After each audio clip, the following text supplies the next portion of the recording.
There are secret rules on how to get high value men. Do you know them? Well, if they're high value, you won't get them, but if they are going to be, it is a lot easier. This episode is going to tell you exactly how to spot a high value man. When we talk about high value men, it's not about how high they are, but how far they can go. Back during the Mughal ages, the king would be the high value man followed by the prince. Now, the prince is the highest value man the empire can offer, but what does the prince do? Yep, marry as many as he wants. Sure, you can get a piece of the pie, but will you be respected? Aren't you just a justified side chick? Take your time to think about this. You don't have to get a high value man in his prime. You can make out who will rise on top in a societal setting with these 3 rules. Now, the internet is filled with alpha, beta stuff, but what is alpha and what is beta? In a prison setting, an alpha male is the one who has supplies and the betas are the one who need it. But in a well-functioning society, alpha male and beta male become irrelevant. David Mech was the person who coined the term alpha male, and when he got famous for it, he spent the rest of his whole life trying to disprove it. But marketing had dug its roots.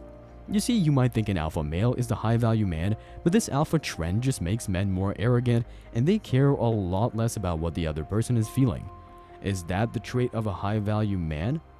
Value is when someone contributes to society in the best way they can, regardless of their gender or role in society. How do you find these high-value men, or men who have a high moral code and are sure to be at the top of what they do? Rule number 1. If you find a high-value man in terms of money and that person lacks basic moral decency like being honest, honesty is rare by the way, and honesty to a level that will make your life much simpler, then you're set for life. Take a look at the Philippines, a country where many Americans go for, let's call it dirty tourism.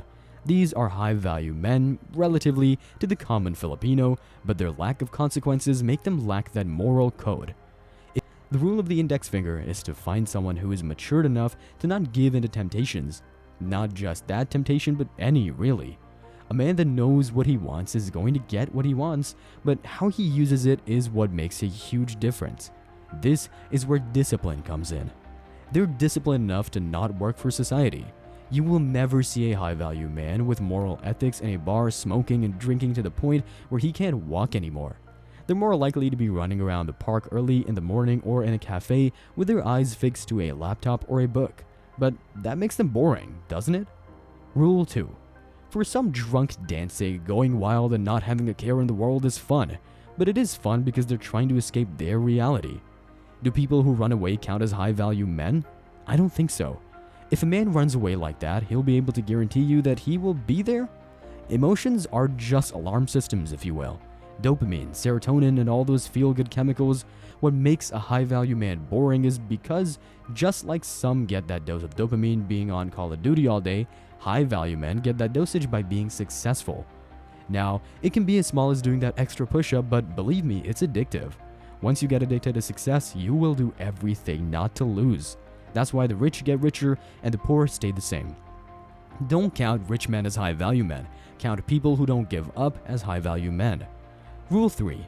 A high-value man does not always have to be a leader, but it's their tendency to empower others. This is something that comes with people who are always educating themselves. You'll never see a high-value man getting jealous. They will support a winner, and all they think about is how to be better than who they were yesterday. They read books at the cafe not because they're lonely or have no one to chill with. They're investing their time educating themselves and improving their skills, which leads to personal growth and societal advancements. This naturally makes them a leader, but if you want to get a high-value man, the most basic rule of them all is to raise your own value. Who knows, you might not even need a high-value man anymore. Cheers!